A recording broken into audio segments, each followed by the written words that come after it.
Hello दोस्तों, आज मैं एक और नया टॉपिक डिस्कस कर रहा हूँ। Question tag.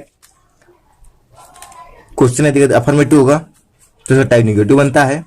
यदि क्वेश्चन नेगेटिव होगा तो टैग अफर्मेटिव बनता है। बनता कैसे है? पहले हम जो क्वेश्चन की देखेंगे हेल्पिंग वर्ड, अफर्मेटिव में क्वेश्चन की हेल्पिंग वर्ड देंगे, जो हेल्पिंग वर्ड लिख देंगे। फिर यदि अफर्मेटिव सेंटेंस तो नॉट, तो वास्तविक बाद नॉट नहीं होगा तो आप नॉट लगा देंगे। इस तरह से नॉट लगाएंगे। एन ऊपर डैश और टी और प्लस अप्रोप्रिएट प्रोनाउन और क्वेश्चन मार्क लगा देंगे। और नेगेटिव टैग अगर अफर्मेटिव बनाएंगे helping verb plus appropriate pronoun और लास्ट में क्वेश्चन मार्क। तो इसका इंपॉर्टेंट रूल है, रूल नंबर 1। रूल नंबर 1 है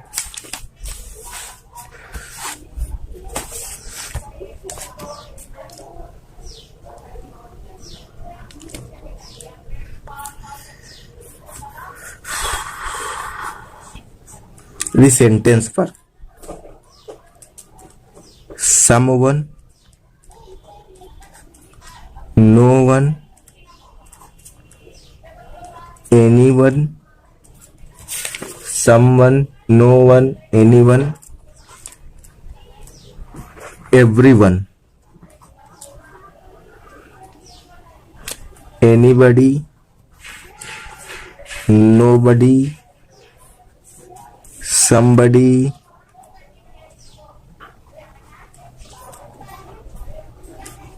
ये कोई वर्ड आते हैं सब। तो जो एप्रोप्रिएट प्रोनाउन आएगी वो आएगी दे। हाँ, मोबाइल की पता नहीं भूल गया कि एप्रोप्रिएट होती क्या है। एप्रोप्रिएट प्रोनाउन होती हैं ही, सी, इट और they. He, see, it, they. Rule first है someone, no one, anyone, everyone, anybody, nobody, somebody. तो अप्रोप्रिएट लगेगी दे। इसका एग्जांपल देखते हैं। नंबर 1 एग्जांपल है, example 1, example 1, someone stole my watch। अब इसमें देखना है someone stole my watch। इतना पता है someone आया, अप्रोप्रिएट प्रोनाउन लगेगी दे, क्वेश्चन मार्क तो लास्ट में आता ही है। इतना पता है कि समवन आया है तो अप्रोप्रिएट प्रोनाउन आएगी दे और लास्ट में आएगा क्वेश्चन मार्क। अब स्टोल यानी स्टील, स्टोल यानी सेकंड फॉर्म आ रही है स्टील की, चोरी करने की, यानी कि अब पास्ट इंडेफिनिट सेंटेंस है तो इसकी लगेगी, इसलिए इसके यहाँ हेल्पिंग वर्ब आएगी डिड। और ये देखिए पॉजिटिव सेंटेंस है इसलिए बीच में आ गया एन कॉमा टी, यानी कि डिडंट दे। ये इसका हो गया टैग। वैसे दूसरा सेंटेंस देख लेते हैं।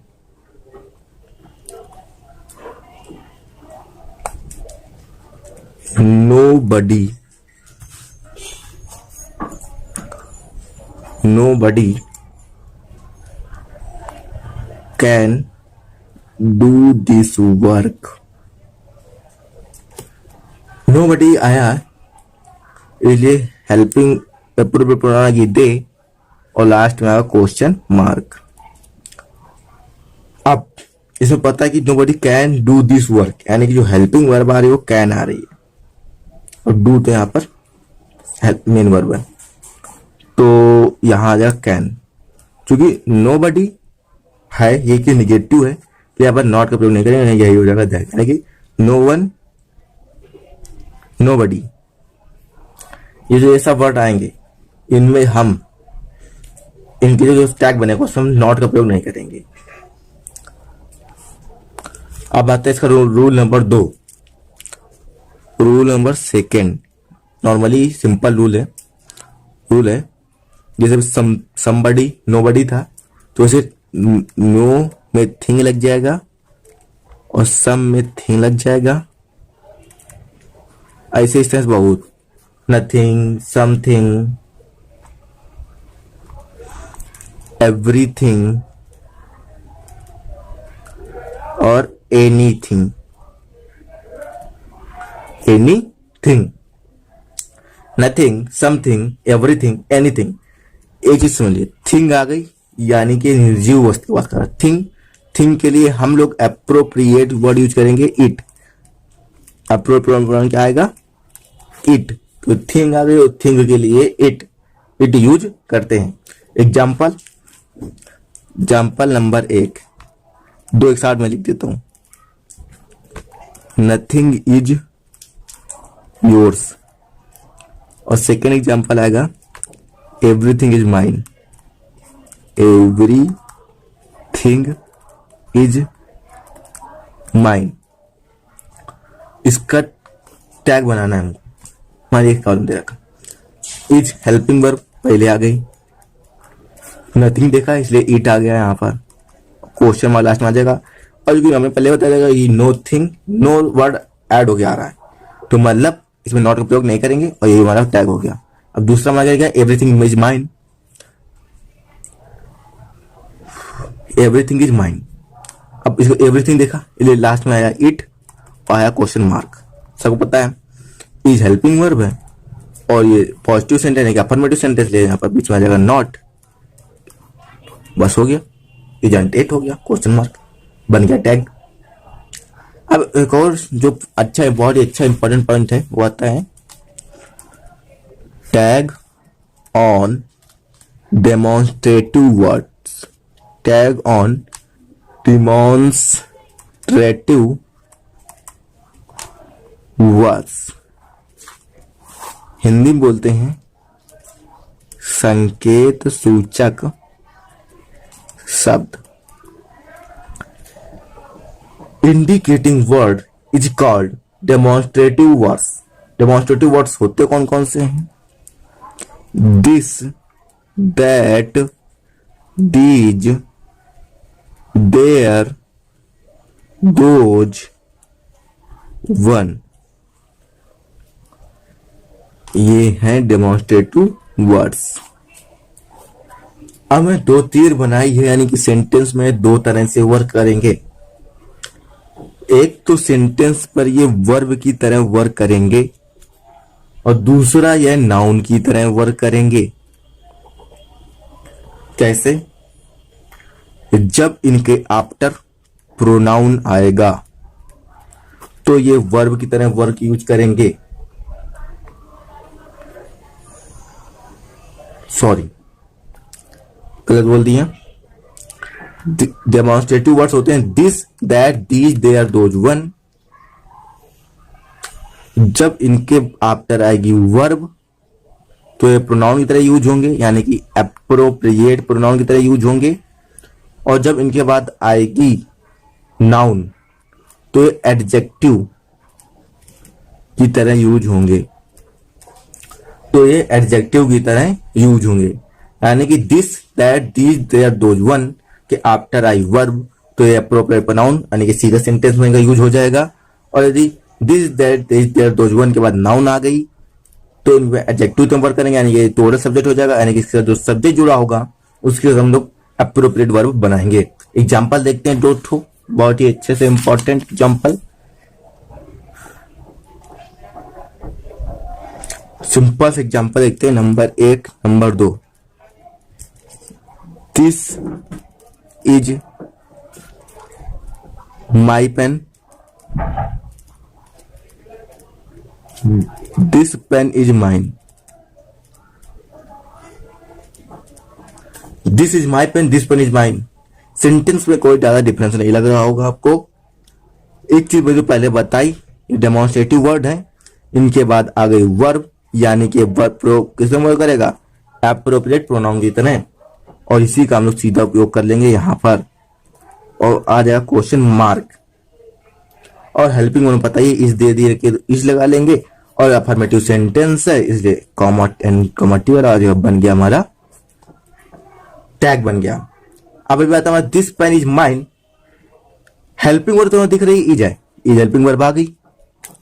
अब मैंने क्या होता है, इसके बाद दिस के बाद पेन, इसके नेक्स्ट बाद आ गई नाउन, या ये नाउन तो टोटल वर्क करेगा एडजेक्टिव तरह। और दिस पेन, दिस पेन क्या थिंग है, थिंग के लिए लगाते हैं इट तो आ जाएगा इट और अफर्मेटिव सेंटेंस कॉमा आ जाएगा, ए नॉट आ जाएगा और question mark isn't it. Clear बन गया। अब एक और आता है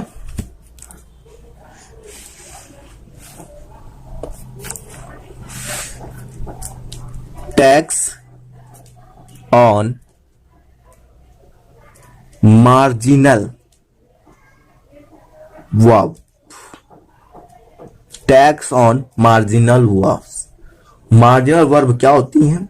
जो वर्ब हेल्पिंग वर्ब और मेन वर्ब दोनों की तरह वर्क करती हैं उन्हें हम मार्जिनल वर्ब कहते हैं।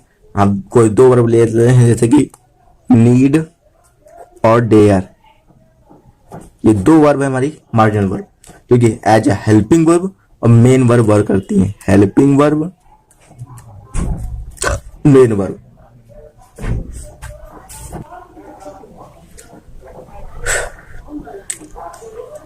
एग्जाम्पल देखते हैं इसका, सीधा इसमें एग्जाम्पल में आते हैं। Example number 1, he will need nothing, he will need nothing. और उसका सेकंड एग्जाम्पल ले लेते हैं, my friend need not go there, my friend need not go there.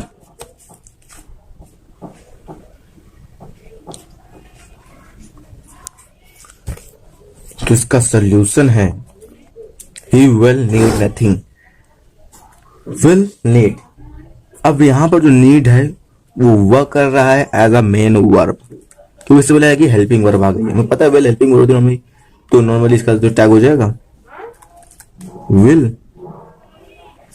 ही, और क्वेश्चन मार्क की नथिंग आ गया लास्ट में सेंटेंस नेगेटिव, तो will he question mark clear. और जैसे सेंटेंस आता है my friend need not go there, अब नॉट आता है हेल्पिंग वर्ब के बाद, नॉट हेल्पिंग वर्ब के बाद आता है, तो माई फ्रेंड नीड नॉट, तो क्या लिखते हैं यहाँ पर नीड जो किससे वर्क कर रहा है? हेल्पिंग वर्ब तरीके, तो आ जाएगा नीड ही क्वेश्चन मार्क। अब क्योंकि इसमें नॉट आ गया इसलिए यहाँ नॉट वाला नहीं है, डैश का जो लिखते हैं एन को मत, विल ही बन गया, इसका टैग का नीड ही टैग बन गया। डू भी हमारी मार्जिन में होती है जो कि हेल्पिंग और मेन में दो तरह पर करती है।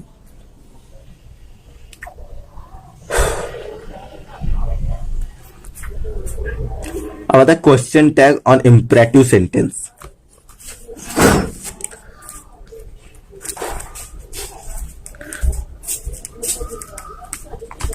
Question tag on imperative sentences। Question tag on imperative sentences, पहला पॉइंट मैं आपसे पूछ रहा हूं,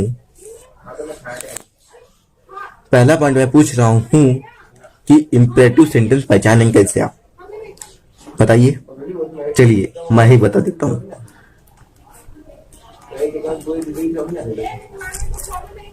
यदि सेंटेंस मेन वर्ब की फर्स्ट फॉर्म से स्टार्ट होगा, या लेट से स्टार्ट होगा, या लेटेस्ट से स्टार्ट होगा, बस वही हमारा होगा इंपरेटिव सेंटेंस। मेन वर्ब की फर्स्ट फॉर्म लेट या लेटेस्ट से स्टार्ट होगा। इंपरेटिव सेंटेंस का tag banana too much easy.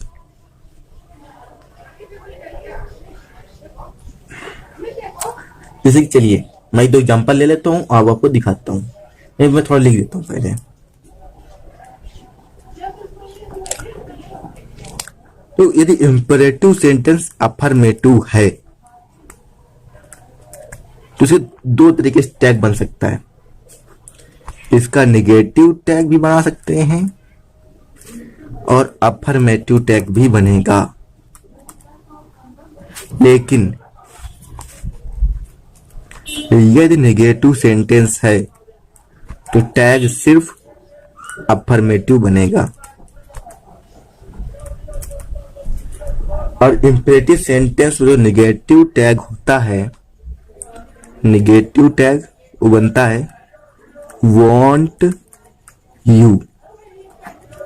want you, और जो अफर्मेटिव टैग, ये अफर्मेटिव टैग बनता है विल यू और क्वेश्चन मार्क लास्ट में। तो इसका नेगेटिव अफर्मेटिव जो नेगेटिव टैग बनेगा वो बनेगा वांट यू क्वेश्चन मार्क, और फिर अफर्मेटिव टैग बनेगा विल यू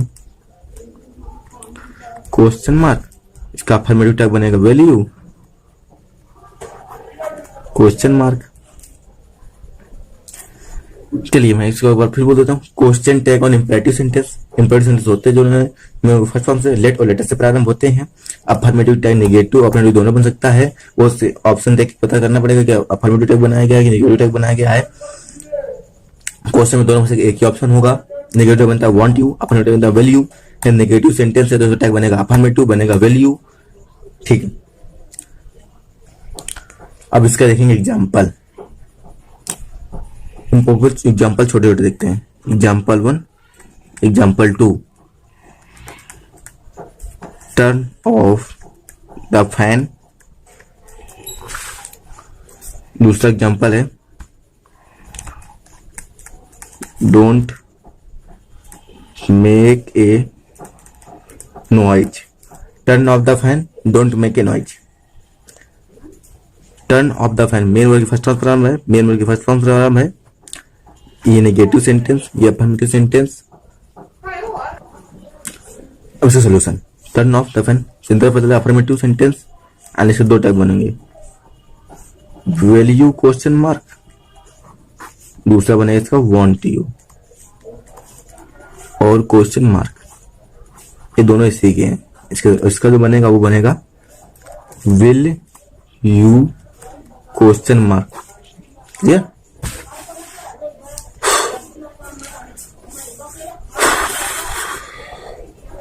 अब ये तो था मेन वर्ब की फर्स्ट फॉर्म से स्टार्ट होने वालों का टैग। अब आता है लेट से स्टार्ट हो।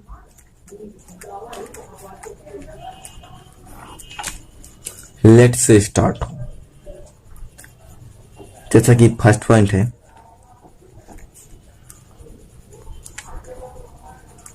Late me sing a song. एक नॉर्मल मैंने लिखा। दूसरा रूल है, इसका मैं वही सॉल्यूशन बता रहा हूं। लेट अस से स्टार्ट हो, उसका सेंटेंस लिख लेते हैं जैसे कि let us play together. Example है let us play together.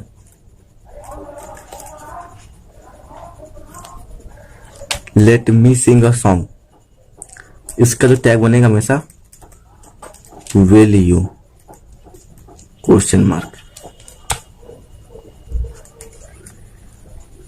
Late से प्रारंभ बनता क्या है, विल यू बनेगा। और लेटर से प्रारंभ होने का टैग क्या बनेगा,